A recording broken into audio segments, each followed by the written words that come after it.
Auditeur de Radio Matania, je suis vraiment heureux d'introduire cette prédication du pasteur Claude-Philippe Missidi-Bazi, une prédication qui a pour titre le suivant, Jésus le serviteur souffrant, et pour test de référence celui d'Ésaïe, chapitre 52, du verset 13 à Ésaïe, chapitre 53, le verset 12. Le serviteur souffrant, c'est une prédication que je vous recommande de la manière la plus vive possible que soit.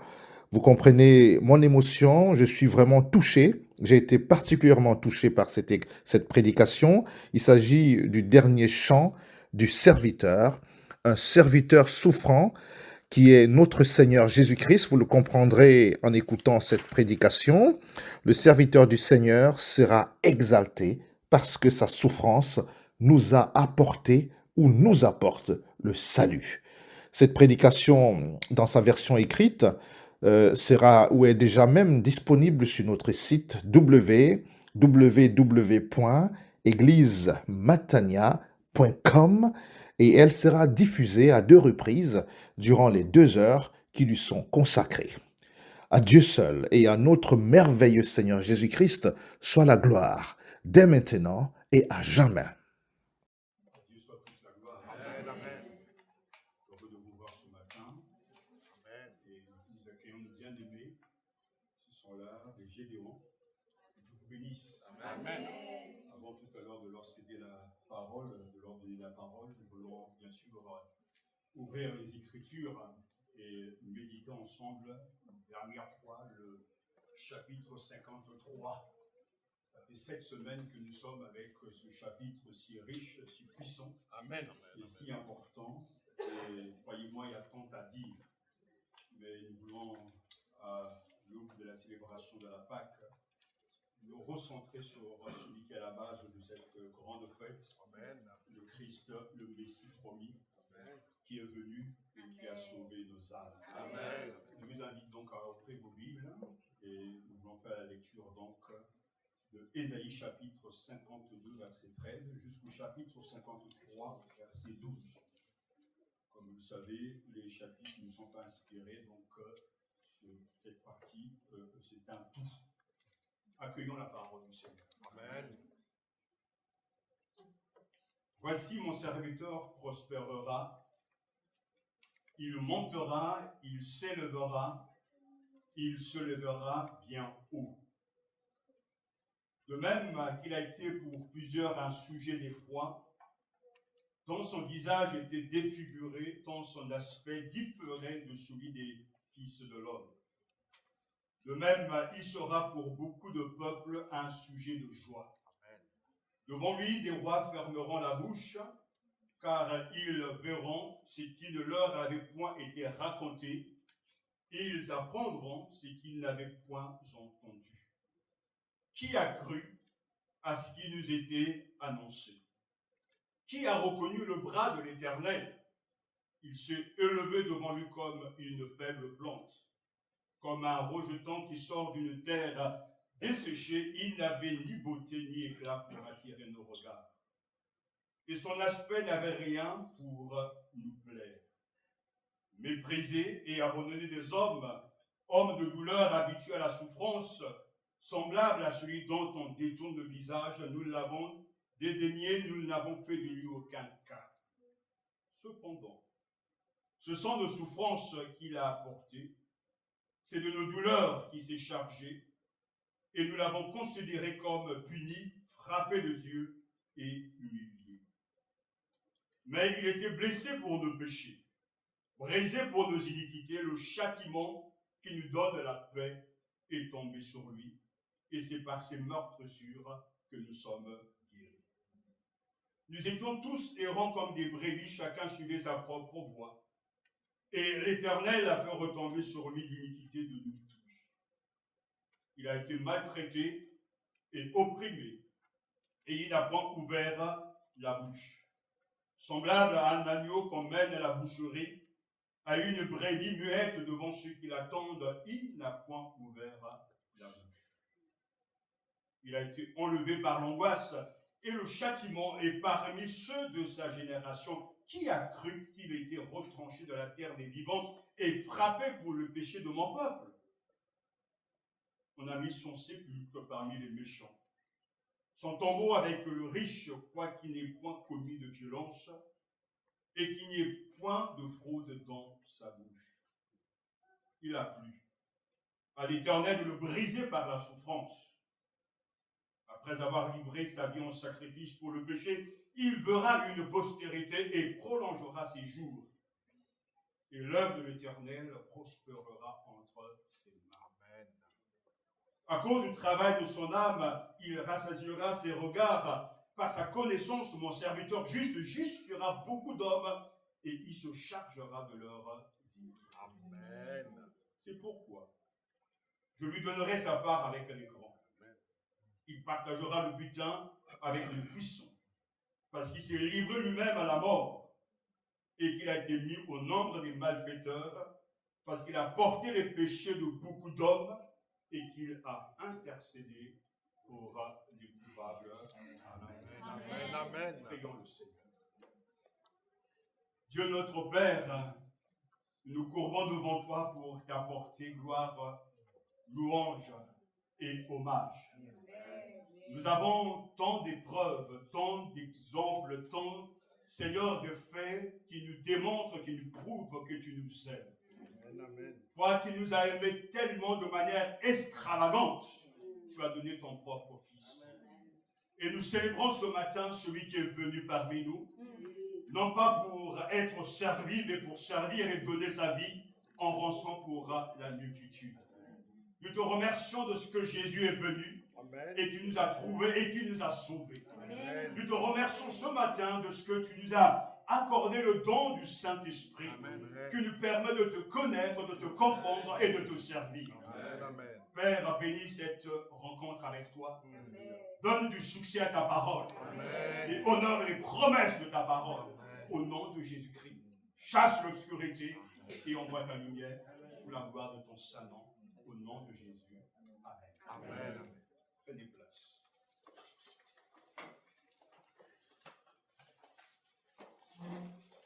Nous le savons que le thème de ce chapitre est la souffrance. Une souffrance horrible, épouvantable, atroce.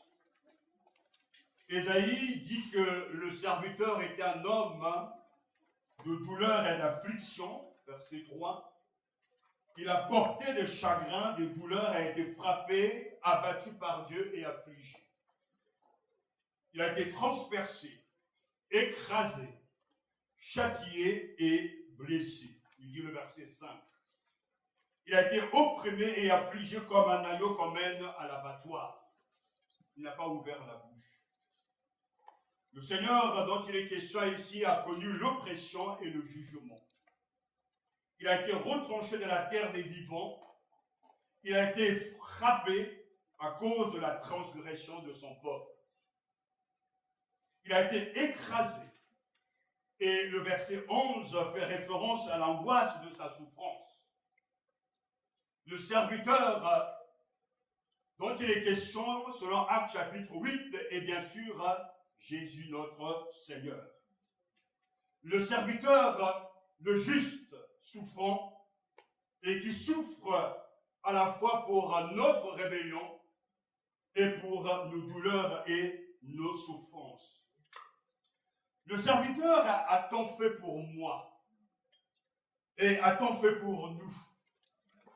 Et dans ce chant magnifique qui mêle tragédie et espérance, ce chant est centré sur le Christ.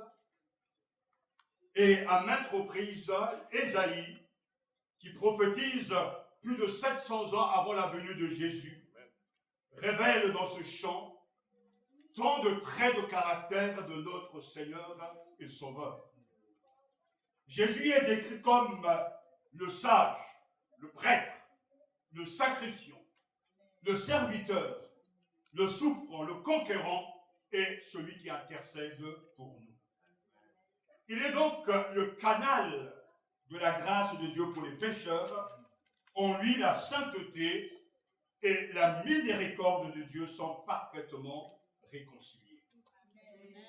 Au cœur de notre théologie se trouve donc cette conviction que le Seigneur Jésus meurt à notre place, en portant la peine de notre péché. Et Jésus lui-même a clairement embrassé cela. Il a pris sur lui le rôle du serviteur. Dans Luc chapitre 22, verset 37, il est écrit, et c'est Jésus qui parle, car je vous le dis, ce qui est écrit doit s'accomplir en moi. Il a été compté parmi les malfaiteurs, et ce qui le concerne touche à sa fin. Jésus dit donc que c'est de moi qu'il s'agit dans Ésaïe chapitre 53. Je veux regarder ce chapitre à nouveau avec vous et chercher à rencontrer le Seigneur Jésus, notre Sauveur, dans ces 5 strophes de ce chant si étonnant. Comme je l'ai dit souvent, c'est le chapitre le plus puissant de toute la Bible, car il annonce le Messie et l'œuvre de celui qui est venu pour sauver l'humanité. C'est une réussite incroyable que Ésaïe, qui n'a pas rencontré le Messie, le roi, a pu décrire de manière extraordinaire les qualités et l'œuvre de Jésus. C'est ainsi que les théologiens arrivent à dire que ce chapitre est en quelque sorte le 5e évangile. Et à juste titre, c'est vrai, car tout y est, la description, la grandeur de notre Seigneur et la puissance de son œuvre. Ésaïe explique, montre comment la souffrance de Jésus peut être portée d'une manière telle qu'elle devient bénéfique pour nous. Il est question d'abord, dans la première partie de ce chant du serviteur, de la réussite de ce serviteur si repoussant, mais qui est en même temps notre Rédempteur. Il s'ouvre avec ces quelques paroles, « Voici mon serviteur prospérera, il montera, il s'élèvera, il se lèvera bien haut. » Ésaïe décrit Jésus-Christ, sa mission dans ce monde a été couronnée de succès. Le serviteur souffrant du Seigneur n'est pas à plaindre, mais à être adoré. De même qu'il a été pour plusieurs un sujet d'effroi, tant son visage était défiguré, tant son aspect différait de celui des fils de l'homme, de même, il sera pour beaucoup de peuples un sujet de joie. Devant lui, des rois fermeront la bouche, car ils verront ce qui ne leur avait point été raconté. Ils apprendront ce qu'ils n'avaient point entendu. Ésaïe décrit le Seigneur d'une manière invraisemblable, défigurée, et on est dans l'étonnement de ce que celui qui est annoncé deviendra le Seigneur de l'univers. La question qui se pose, était-il humain?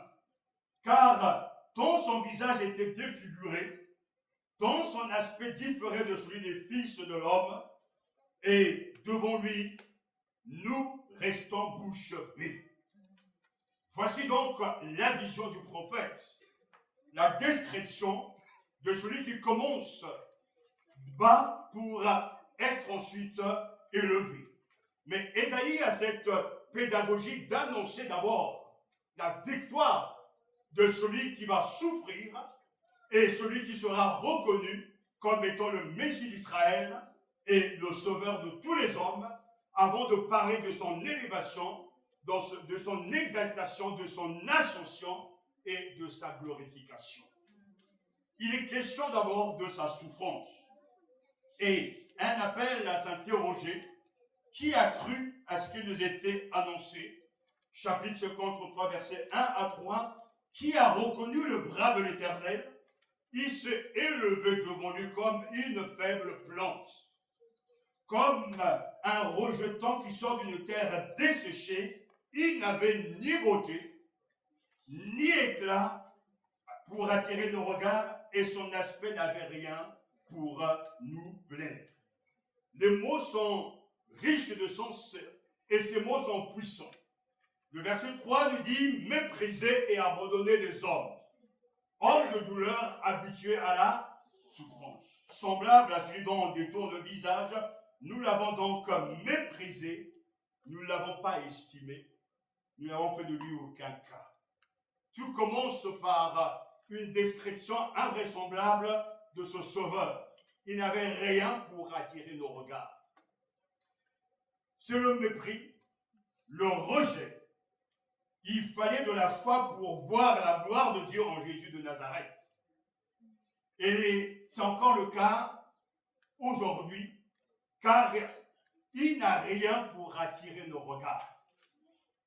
L'évangile qui est une puissance ne fascine pas les gens d'aujourd'hui.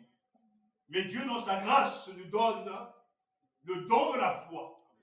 Pour être capable de croire et de comprendre que celui qui était le serviteur et reste le serviteur est bien le Messie. Amen. Nous avons besoin encore ce matin de l'aide de Dieu pour croire. Amen. Parce qu'en vérité, nous sommes plus superficiels que nous le pensons.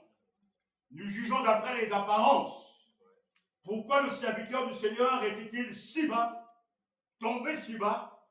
Il fallait qu'il devienne comme nous pour que nous devenions comme lui. Il a été donc comme une faible plante, rejeté, mais à tous ceux qui l'ont accepté, qui ont cru en lui, il a donné le pouvoir de devenir enfant de Dieu. Amen. Quel spectacle de voir venir ce Jésus. Ne jugeons pas les Israélites, car ils attendaient un libérateur puissant, un guerrier. Mais ce guerrier puissant est venu dans la figure de Jésus, celui qui est doux et humble de cœur. Ce qui est inédit dans cet évangile, ce que jadis dans le passé, quand Dieu délivrait son peuple, il étendait sa main, signe de sa puissance, pour sauver les Israélites du pays d'Égypte via Moïse. Dieu a manifesté sa puissance et a accompli des miracles, des prodiges pour libérer son peuple. Jésus ne vient pas avec ces éléments-là. Jésus est l'agneau de Dieu. L'inédit de Dieu, c'est que le salut aujourd'hui n'est pas avant tout une démonstration de puissance, de miracles et de prodiges, même si nous croyons que Dieu est souverain pour faire ce qu'il veut aujourd'hui. Mais l'inédit de l'évangile, c'est que le salut vient au travers d'un sauveur faible, humble, crucifié, abandonné, rejeté, mais reconnu par le Père, reconnu par les démons et ressuscité d'entre les morts, monté au ciel et qui a reçu le nom au-dessus de tout pour devenir le Seigneur de l'univers. Ça, c'est l'inédit de l'évangile. Nous ne sommes pas donc à la recherche de miracles ou des prodiges pour nos corps malades ou nos âmes assoiffées. Nous sommes à la recherche de Jésus, le guérisseur de nos âmes. Amen. Et celui qui nous accorde le plus grand des bienfaits, le pardon de nos péchés. Amen. Amen. C'est ainsi que le prophète l'annonce, versets 4 à 6. Cependant, ce sont nos souffrances qu'il a portées. C'est de nos douleurs qui s'est chargé. Et nous l'avons considéré comme puni, frappé de Dieu et humilié, mais il était blessé pour nos péchés, brisé pour nos iniquités. Le châtiment qui nous donne la paix est tombé sur lui, et c'est par ses meurtrissures que nous sommes guéris. Alléluia. Le Christ est décrit ici comme celui qui porte nos péchés. Notre substitut. Nous étions tous errants comme des brebis. Chacun suivrait sa propre voie et l'Éternel a fait retomber sur lui l'iniquité de nous tous. Ésaïe écrit comme si nous étions présents à la croix, parce que nous l'étions vraiment. Si ce n'était pas de notre culpabilité dont il est question, Jésus est venu pourquoi? Mais Ésaïe nous ramène au cœur de son message. Voyez-vous ce qu'il dit? Jésus a vraiment été un homme de douleur, mais ce n'était pas la sienne. Il ne le méritait pas. Il a porté nos peines, nos chagrins. Il a porté notre culpabilité. Il s'est chargé de nos péchés.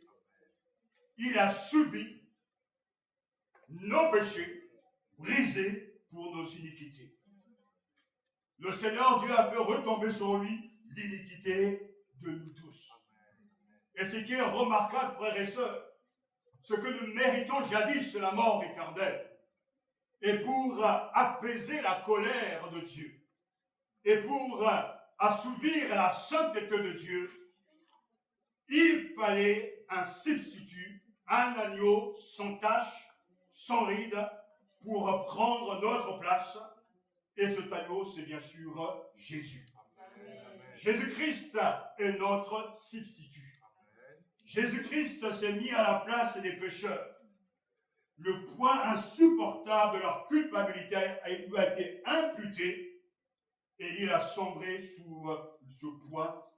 Dieu a fait de lui, celui qui n'avait pas de péché, un pécheur pour nous, afin que nous devenions en lui justice de Dieu. Amen. 2 Corinthiens chapitre 5 verset 21. Et puissant pour nous ce matin, Dieu a fait de celui qui n'avait point de péché un pécheur pour nous, afin que nous devenions en lui justice de Dieu. C'est un message fort. Nous semblons au cœur d'une grande théologie, ce qu'on appelle la théologie de l'imputation. Le péché a été mis au compte de Jésus. Alors que c'est nous qui méritons la mort, le Christ, en prenant notre place, a été débité de notre péché, de nos iniquités. Amen. Il les a portés et il les a enlevés. Lorsque l'on contemple le Christ sur la croix, je le dis, nous avons là la démonstration la plus puissante de l'amour de Dieu. Amen. La croix est nécessaire, non pas d'abord pour nous, mais d'abord pour le Père. Car la sainteté de Dieu exige la punition du pécheur. Et le salaire du péché, c'est la mort. Mais le don gratuit de Dieu, c'est la vie éternelle en Jésus-Christ. Et la croix symbolise donc, quand Jésus y est attaché, que la sainteté de Dieu est respectée, car Jésus, en mourant, va enlever ce voile qui nous sépare de la sainteté de Dieu. Et en même temps, nous sommes au bénéfice de sa mort, parce qu'il porte sur lui nos péchés et nos iniquités. Et quand Jésus sur la croix crie, Père, tout est accompli, je te redonne mon esprit, le tout est accompli veut dire que le Père est satisfait et que la condition ou les besoins des hommes qui se convertiront sont totalement remplis. Amen. C'est là la puissance de l'évangile. Alléluia. Regarde-le par la foi. Regardez-le suspendu à sa croix. Qu'est-ce qu'il vous dit par son sacrifice? Venez à moi. Vous tous qui êtes fatigués et chargés, et je vous donnerai du repos. Venez car tout est prêt maintenant. Venez à moi et je conclurai avec vous une alliance éternelle. Regardez par la foi, voyez son amour en mourant pour vous. Dieu fait alliance avec nous. Amen. Dieu s'est réconcilié avec nous. Alors que c'est nous qui avons besoin de lui et nous devons aller vers lui, c'est lui qui est venu vers nous pour nous réconcilier avec lui-même. Le sang de Jésus est précieux, car ce sang coule pour que quiconque confesse ses péchés et croit soit sauvé et reçoit le pardon de ses péchés. Regardez ce que Dieu a fait.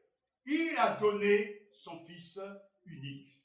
Regardez ce que Jésus a fait. Il a accepté de mourir et de devenir péché pour nous. Croyez-le et confiez-lui votre culpabilité. Tu ne peux pas la porter, survivre, mais il est prêt à la porter. Amen. Gloire à Dieu. Amen. Gloire au Seigneur Jésus-Christ. Amen. Il est mort à notre place. Pour que vous et moi, nous ne soyons plus écrasés sous le poids de la culpabilité, de la honte. Mais lorsque nous nous ouvrons à lui et que nous croyons en lui, il nous accorde le pardon et sa bénédiction. Amen. Notre salut a coûté la vie de Jésus. Celui dont l'Ésaïe dit qu'il a été maltraité et opprimé. Et il n'a pas ouvert la bouche, semblable à un agneau qu'on mène à la boucherie, à une brebis muette devant ceux qui l'attendent. Il n'a point ouvert la bouche. Il a été enlevé par l'angoisse et le châtiment, et parmi ceux de sa génération qui a cru qu'il était retranché de la terre des vivants et frappé pour les péchés de mon peuple. Jésus a souffert. Il a beaucoup souffert pour nous donner l'opportunité de recevoir la vie éternelle. N'oublions jamais que la mort de Jésus a été une erreur de la justice humaine, mais c'est aussi le choix lucide de notre Seigneur. Il a voulu. Il n'a pas été pris dans un engrenage d'événements indépendants de sa volonté. Il a volontairement donné sa vie. Amen. C'est lui-même qui donne sa vie. Personne ne lui a ôté la vie. Mais il donne sa vie selon Jean chapitre 10. Le verset 7 compare Jésus à un agneau conduit à l'abattoir, à une brebis silencieuse devant ses tondeurs. Jésus n'a pas parlé, n'a pas dit un seul mot. Qu'est-ce que cela signifie? Il n'a pas été vaincu. Il a choisi de ne pas se défendre. C'est très différent. Sa mort n'était pas une capitulation devant la faiblesse, mais un exercice de contrôle. Amen. Délibéré. Il s'est lui-même humilié, prenant la forme d'un serviteur. Et il aimait servir les gens. Jésus allait de lieu en lieu, faisant du bien. Il prend soin de la veuve. Il prend soin de Lazare. Il guérit les malades. Il pardonne les péchés. Jésus le serviteur est là, rempli de compassion, rempli de miséricorde. Il allait partout pour annoncer le royaume des cieux. Amen. Il ne méritait pas un tel traitement. Mais le verset 8 nous dit qu'il a été enlevé par l'angoisse et le châtiment, et parmi ceux de sa génération qui a cru qu'il était retranché de la terre des vivants et frappé pour les péchés de mon peuple. En lui, il n'y avait point de violence. Dans ses actes comme dans ses paroles, il est mort en toute innocence. Qui d'autre que Jésus a la majesté morale de vous servir de substitut? Personne. Comme le mot a chanté, personne ne comme lui. J'ai cherché, personne. Il est unique. Amen. Il a marqué l'histoire, il a marqué notre histoire. Lui le juste, le serviteur parfait. Mais si l'histoire de Jésus devait s'arrêter au tombeau, on pourrait écrire des pages et des pages et des pages au sujet de son héroïsme. Mais Ésaïe voit beaucoup plus loin. Il voit ce serviteur, il annonce déjà son succès. Il parle de son humiliation. Il parle de ses souffrances. Il ose même parler de son angoisse. Lorsqu'il est à Gethsémane, Jésus est angoissé, tourmenté, priant, demandant, Père, si tu le veux, éloigne de moi cette coupe. À 3 reprises, il demande, si tu le veux. Deuxièmement, il reprend les mêmes paroles. Et la troisième demande est une capitulation. Non pas ce que je veux, mais ce que tu veux. Amen. Amen. Jésus accepte ce qui est tellement difficile, prendre la place des pécheurs. Ce qui est effrayant dans ce que nous lisons, que nous entendons d'Ésaïe, c'est que Jésus est sans péché.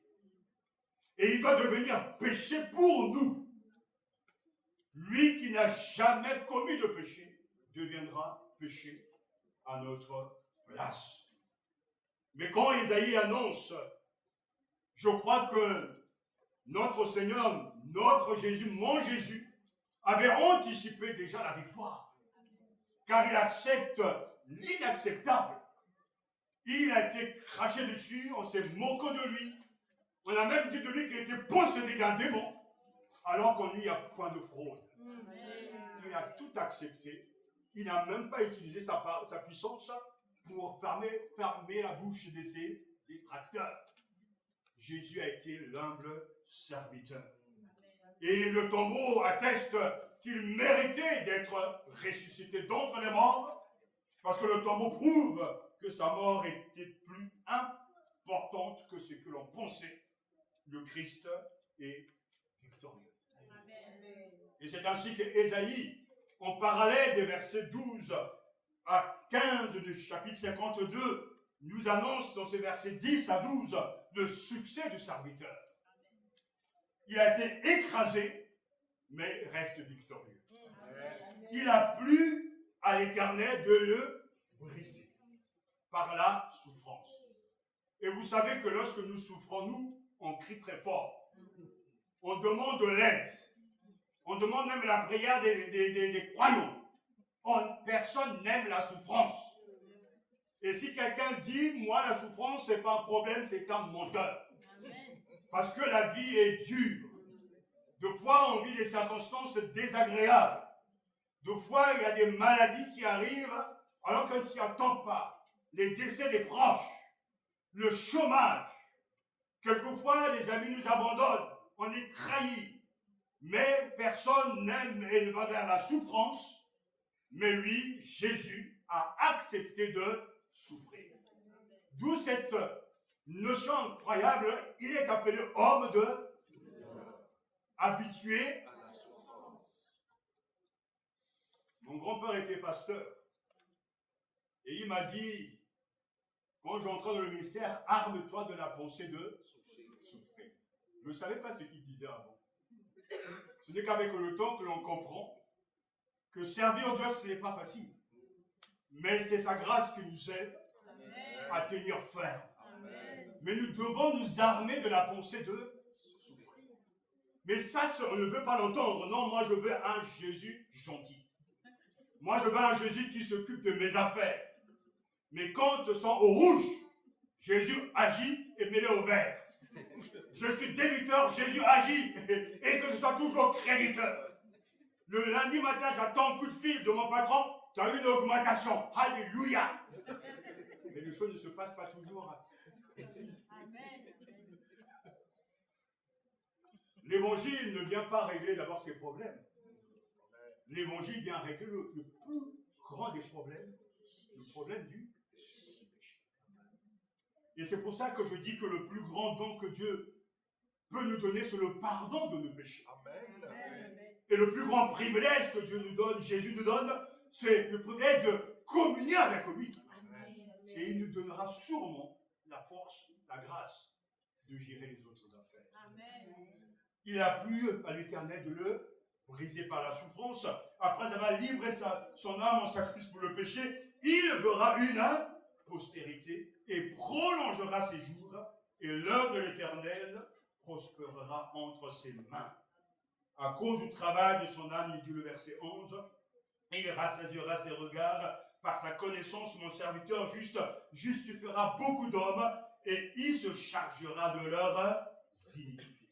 C'est pourquoi je lui donnerai sa part avec les grands, il partagera le butin avec les puissants, parce qu'il s'est livré lui-même à la mort et qu'il a été mis au nombre des malfaiteurs, parce qu'il a porté les péchés de beaucoup d'hommes et qu'il a intercédé pour les coupables. La mort de Jésus était plus qu'un complot humain, C'est une stratégie divine.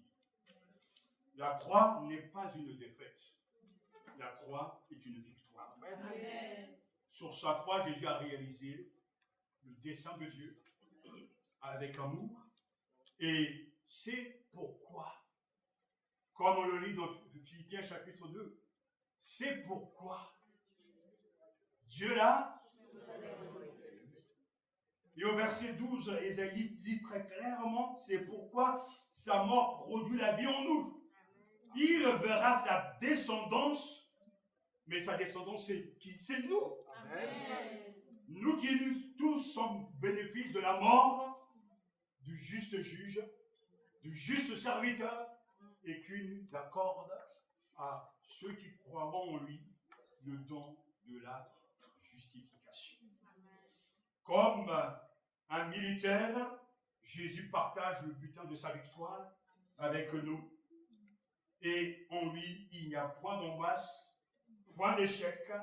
Le Seigneur est triomphant. Amen. Le Jésus qui a souffert sous Ponce Pilate a été crucifié, est mort et a été enseveli pour citer le credo des apôtres et également ressuscité d'entre les morts, et il est maintenant assis à la droite de Dieu, le Père Tout-Puissant. La croix est une puissance. Amen. La croix fonctionne. La croix marche, car la croix démontre la passion de Dieu pour les hommes. Et la croix nous dit que tout est fait pour être réconcilié avec Dieu le Père et Dieu le Fils par la puissance du Saint-Esprit. Ce matin, vous pouvez être libéré de votre passé. Et si vous êtes un fervent pécheur, vous êtes le bon candidat pour Jésus. Amen. Oui, le bon candidat pour Jésus, car il a tout payé. Amen. Le Christ est le seul moyen et suffisant pour vous réconcilier avec le Père. Gloire au Seigneur Jésus-Christ, Alléluia. le serviteur parfait. Amen. On ne peut pas ne pas finir avec ces éléments de ce chant qui nous montrent que nous devons vénérer le Jésus-Christ. Car il est bien question vraiment d'une prouesse, d'une victoire. C'est pourquoi je lui donnerai sa part avec les grands. Il partagera le butin avec les puissants, parce qu'il s'est livré lui-même à la mort, parce qu'il a porté les péchés de beaucoup d'hommes et qu'il intercède pour les coupables. Alors, gloire à Jésus-Christ. Alléluia. Ce matin, recevez dans votre cœur le serviteur juste, souffrant, et l'agneau de Dieu qui porte et emporte le péché du monde. Amen. Le serviteur, Jésus accomplit la volonté de Dieu. Le serviteur est justifié par Dieu. Alléluia. Celui qui n'avait pas de descendance verra sa descendance. Celui qui avait été retranché au milieu de la vie prolongera ses jours. Celui qui a été frappé prospérera. Celui qui était mort reviendra à la vie. Celui qui a été injustement condamné sera satisfait. Celui qui a été méprisé et rejeté deviendra le centre d'une grande foule. Et celui qui a été victime sans défense deviendra un vainqueur triomphant. Ce renversement, c'est ce que les footballeurs appellent la remontada. Alléluia. Quel renversement de situation. Celui qui jadis était mort, retranché, rejeté, est sorti vainqueur du tombeau. Quel renversement de situation. La remontada de Dieu. Et il répond à nos besoins. Par sa connaissance, mon serviteur juste justifiera beaucoup de gens et il portera leurs fautes. Gloire au Seigneur. Et ce chant termine, bien sûr, se termine en célébrant la suprématie totale du serviteur et en le présentant comme un général victorieux revenant de la bataille. Amen. Jésus le juste souffrant est l'agneau de Dieu qui porte et emporte le péché. Amen. Comme ce chant, nous l'aimons chanter gloire à l'agneau sacrifié. Béni soit le Seigneur. En ce dimanche des rameaux, béni soit celui qui vient au nom du Seigneur. Et nous avons raison de louer Dieu. Amen. Nous avons des raisons pour célébrer l'agneau de Dieu qui ôte le péché du monde.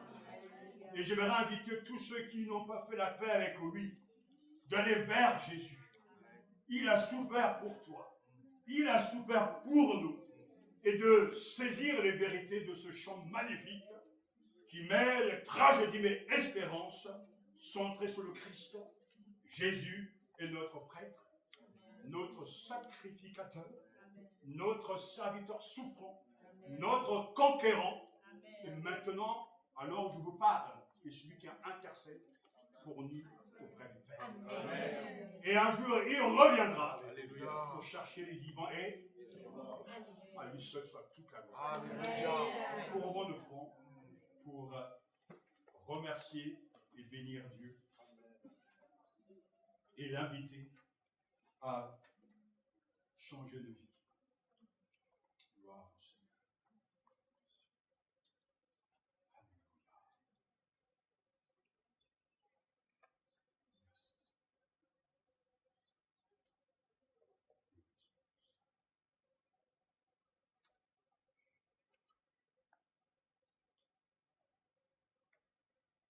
Si ce matin il y a quelqu'un qui désire faire la paix avec Dieu, avec le Seigneur, je t'invite tout simplement à venir au pied de la croix, à déposer ton fardeau.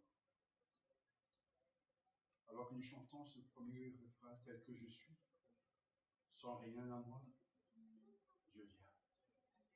Je t'invite à cette simplicité de la foi, à abonner ton fardeau.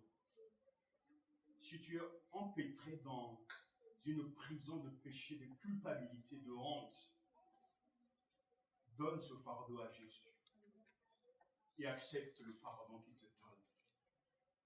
Car il a promis, si nous confessons nos péchés, il est fidèle et juste pour nous les pardonner.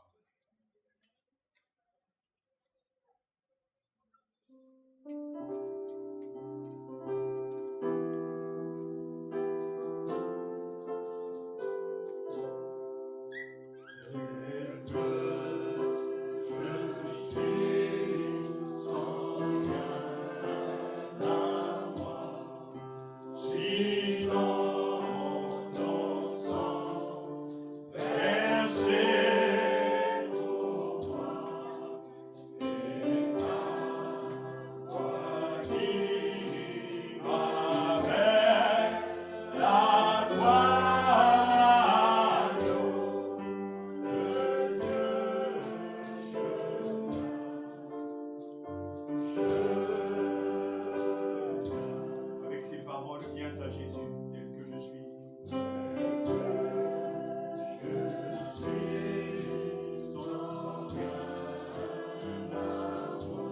Sinon, ton sang versé pour moi, et ta voix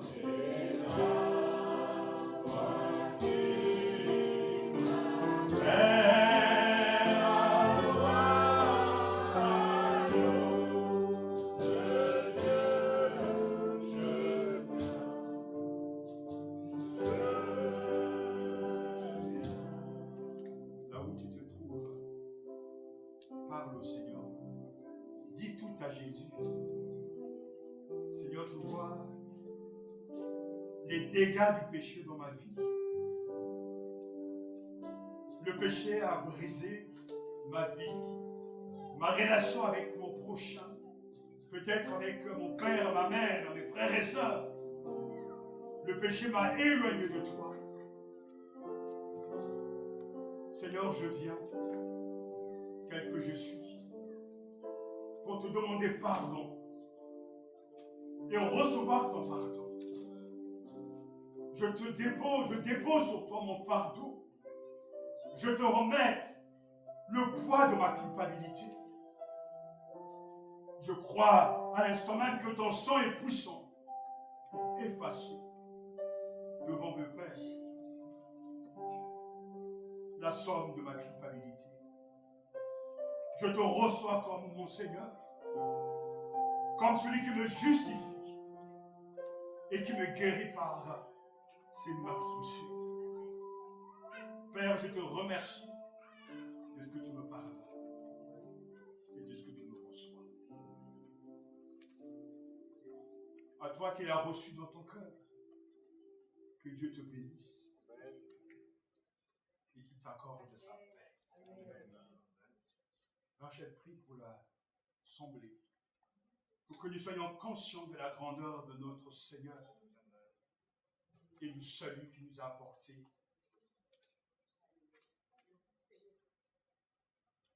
Jésus, tu étais dans ton trône de gloire, tu étais comblé. Tu as décidé de tout quitter, de quitter tes privilèges, ta royauté, pour devenir l'esclave sur terre. Tu as obéi au Père, tu as fait sa volonté, tu as souffert pour mon péché, pour nos péchés. Seigneur Jésus, merci pour ton humilité, pour ton amour ineffable. Merci Jésus. Comme l'a dit ton serviteur, ta croix est une puissance. Ta croix est une victoire. Grâce à toi, Jésus-Christ, nous sommes acceptés, nous les coupables, comme des non-coupables. Grâce à toi, Jésus-Christ, nous avons le salut, nous avons la vie éternelle. Grâce à toi, Jésus, un jour, nos yeux verront le Père. Sois béni, Seigneur Jésus, car celui qui pêche, qui vient à toi, n'est jamais rejeté. Oui, c'est le bon candidat que tu transformes réellement et qui devient citoyen du royaume des cieux. Et ce matin, nous sommes dans la joie de t'accueillir, roi des rois, parmi nous. À toi la gloire, à toi la louange. Alléluia. Hosanna pour le roi libérateur. Hosanna pour le roi sauveur. Alléluia. L'agneau de Dieu qui ôte le péché du monde. La lumière. Alléluia. De ressembler Jésus, c'est mon espoir suprême. Pour nous chrétiens, nous sommes appelés à ressembler à Jésus. Amen. Le juste serviteur. Amen. Soyons au service des autres. Amen. Amen. Alors chantons ce chant avant de céder la place à nos bien-aimés. Et prions pour que nous soyons aussi des serviteurs. Amen. Comme Jésus a été le serviteur de tous. Amen.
Mentalité de serviteur.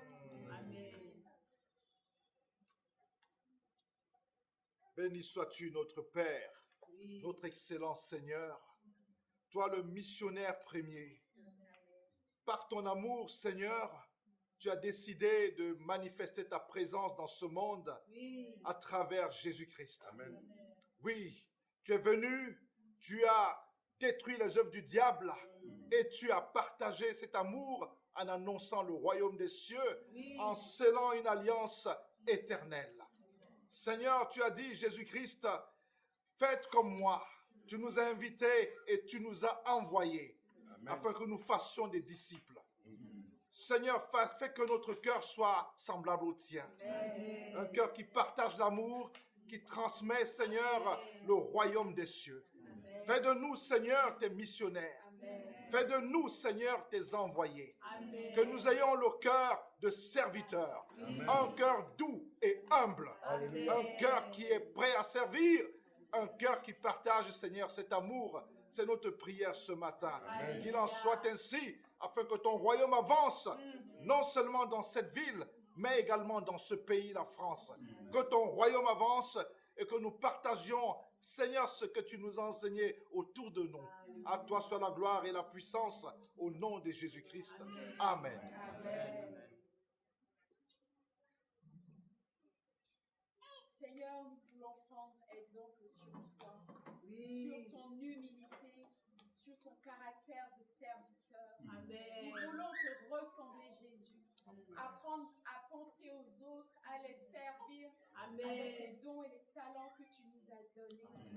Seigneur, que nous puissions être au service de l'Église, que Amen. nous puissions être au service de ceux qui ne te connaissent pas, Oui. pour leur annoncer cette bonne nouvelle du serviteur souffrant, le juste, qui porte et emporte le péché du monde. Merci Jésus pour ton Merci. exemple, pour tout ce que tu as fait lorsque tu étais sur cette terre. Amen. Tu allais de lieu en lieu, faisant du bien autour de toi. Amen. Tu allais vers le pécheur et tu lui annonçais la bonne nouvelle Amen. du royaume de Dieu. Sois béni Jésus, Amen. notre exemple, Alléluia. notre